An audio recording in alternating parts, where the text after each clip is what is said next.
Europe is sweltering. Thousands have died. Records are falling. But the World Health Organization says this is only a preview, a dress rehearsal. Scientists warn future summers could be even hotter, with warming oceans and a possible El Niño adding more fuel to the fire. The real heat, they fear, may still be ahead.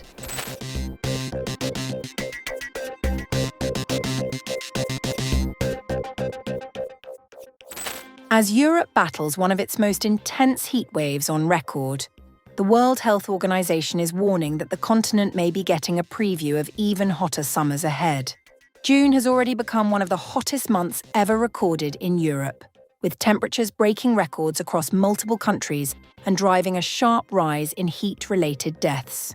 According to the WHO's Regional Director for Europe, Dr. Hans-Henri Klug, the current crisis is not an isolated event.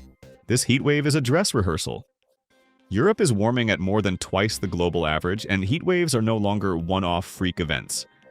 They are recurring crises, and they are becoming more frequent, stronger, and longer-lasting. The warning comes as France has reported more than 1,000 excess deaths since June 24th alone, most of them among people aged 65 and older.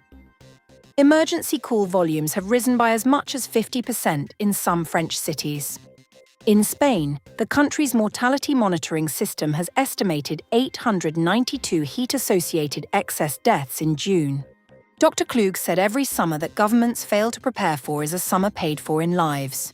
But the WHO says adaptation measures are already saving people. Heat health action plans, early warnings, cooling spaces, outreach to vulnerable people. These are not bureaucratic exercises. They are saving lives right now. We need more of them across all of the European region. According to the World Meteorological Organization, the heat wave is now expected to spread across large parts of Western, Central and Southern Europe and the Balkans. At the same time, scientists say the oceans are sending another warning signal. The European Union's Copernicus Marine Service reported that June recorded the warmest global sea surface temperatures ever observed for that month, reaching an average of 21 degrees Celsius. On July 1st, the EU's Marine Environment Monitor said in a statement, Record global sea surface temperatures of 21 degrees Celsius in June beat the previous records in the same month in 2023 and 2024. The first 6 months of 2026 were characterized by persistently elevated sea surface temperatures and widespread marine heat waves across much of the global ocean. Simon van Gennep, lead oceanographer for the Copernicus Marine Service, said the expansion of the marine heat waves has been affecting the global oceans and beds. Marine heat waves expanded steadily throughout the period, ultimately affecting around 82% of the global ocean. The Mediterranean, the central North Atlantic, and the equatorial Pacific all emerged as hotspots, and these regional signals paint a consistent picture of an ocean under sustained thermal stress. Scientists are also watching for the development of a new El Niño event, which could push global temperatures even higher. Current conditions could indicate the beginning of a new phase, leading once more to uncharted territory. With ocean temperatures at these levels and El Niño on the horizon, we are likely to see more temperature records fall in the coming months. Climate scientists say warmer oceans absorb and store enormous amounts of heat, fuel stronger storms, intensify rainfall, raise sea levels, and increase the risk of coral bleaching. For Europe, the message from health and climate experts is increasingly clear. The current heat wave may not be the exception. It may be a warning of what future summers could look like.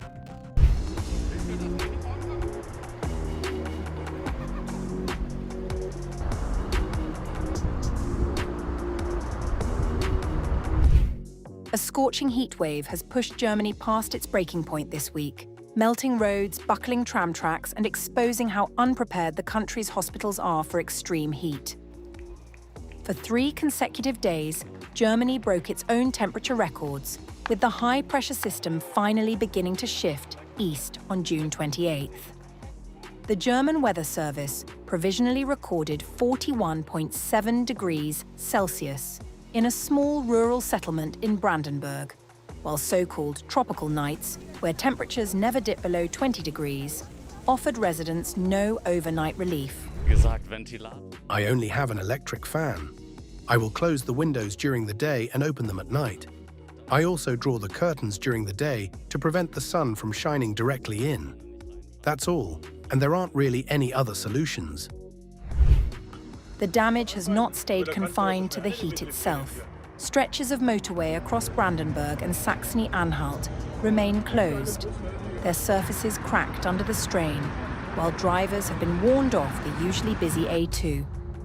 In Leipzig, the asphalt melted directly above tram lines, shutting down routes the city depends on. We are poorly prepared. The trams can't operate. It's simply just hot. There aren't enough public drinking water fountains in Leipzig where people can cool down. Not all of the fountains in Leipzig are operating, so it would be nice if we were better prepared. Caritas President Eva Maria Velskop-Defar has called for churches to stay open through the weekend, offering residents somewhere cool to escape to, a sign of how informal the country's response has become. Doctors are warning that hospitals are not ready either. Weeks before the mercury crossed 40 degrees, the German Medical Association pressed for urgent action to keep hospitals, care homes and surgeries functioning through extreme heat, given the danger it poses to the elderly, the very young and the sick. Most intensive care units in Germany are now air-conditioned, but that's about as far as it goes. Only a third of hospitals have air-conditioned patient rooms. Across the continent, the World Health Organization has linked more than 1,300 excess deaths to the heatwave since June 21st, with France reporting a fourfold rise in heat-related emergency visits and a spike in cardiac arrests. Scientists say the pattern is no longer unusual, it is expected. According to World Weather Attribution, the temperatures recorded this week would have been virtually impossible at this time of year as recently as 1976. Continued fossil fuel emissions are directly responsible for the disruption people are experiencing this week in their homes, schools, and workplaces. The speed of change is startling. As thunderstorms now move in to break the heat, the bigger question Germany faces is not whether this happens again, but whether its hospitals, roads, and emergency systems will be ready the next time the mercury climbs this high.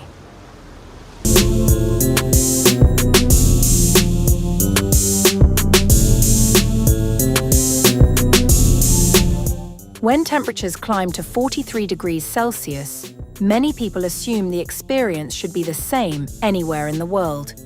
But as Europe endures its most severe heatwave on record, doctors and climate experts say 43 degrees Celsius in Europe can feel far more dangerous than the same temperature in many other regions. The reason is that temperature alone does not determine how the human body experiences heat. Factors such as humidity, wind, direct sunlight, urban design, building materials, nighttime cooling, air conditioning, and how well people are adapted to local climates all influence the body's ability to regulate heat. Dr. Paletti Sivakarthik Reddy, consultant physician at Elite Care Clinic, explains. A temperature of 43 degrees Celsius affects the human body similarly, irrespective of geography, but the surrounding environment determines how dangerous that temperature becomes. Factors such as humidity, direct solar exposure, wind patterns, nighttime cooling, and urban heat retention significantly influence heat stress. Medical experts say one of Europe's biggest challenges is its built environment. According to Dr. Manjusha Agarwal, consultant in internal medicine at Gleneagles Hospital, Mumbai, humidity, poor ventilation, and heat-retaining cities make it much harder for the body to cool itself. A temperature of 42 degrees Celsius is physiologically stressful regardless of the location, but how the body experiences it depends on environmental factors such as humidity, wind, direct sunlight, and the urban heat island effect. High humidity reduces sweat evaporation, while poor ventilation and heat-retaining concrete surfaces make it harder for the body to cool itself, increasing the risk of heat exhaustion and heat stroke. Dr. Reddy also noted that many European buildings were designed for freezing winters, not extreme summers. Many European homes are designed to retain heat during long winters rather than dissipate it during summer. Thick insulation, smaller windows, and limited cross-ventilation can trap heat indoors, causing indoor temperatures to remain dangerously high even after sunset. That architectural challenge is now colliding with an unprecedented climate event. According to meteorologists, Europe's record-breaking heatwave is being driven by an omega block, a large atmospheric pattern that traps hot, dry air from North Africa over the continent, while surrounding low-pressure systems prevent it from moving away. The result has been temperatures reaching as much as 18 degrees Celsius above seasonal averages. Europe is especially vulnerable because only around 20% of homes have air conditioning, while much of its housing stock was built to conserve heat rather than release it. This is also the second major heatwave in just 2 months. The first began on May 24th, bringing temperatures 10 to 15 degrees above normal and causing multiple fatalities. The current heatwave has already rewritten climate records. The Czech Republic reached 42 degrees Celsius. Germany recorded 41.7 degrees Celsius, alongside its warmest night on record. Poland hit 40.5 degrees Celsius, while Spain reached 43.7 degrees Celsius in Cantabria, its highest regional temperature ever recorded. According to the World Health Organization, more than 1,300 excess deaths have been recorded across Europe since June 21st. France alone has reported around 1,000 excess deaths since June 24th, according to the country's National Health Agency. The heat is now spreading eastward, with Hungary, Serbia, Romania, Croatia, Austria, southern Poland, and western Ukraine all facing temperatures above 35 degrees Celsius.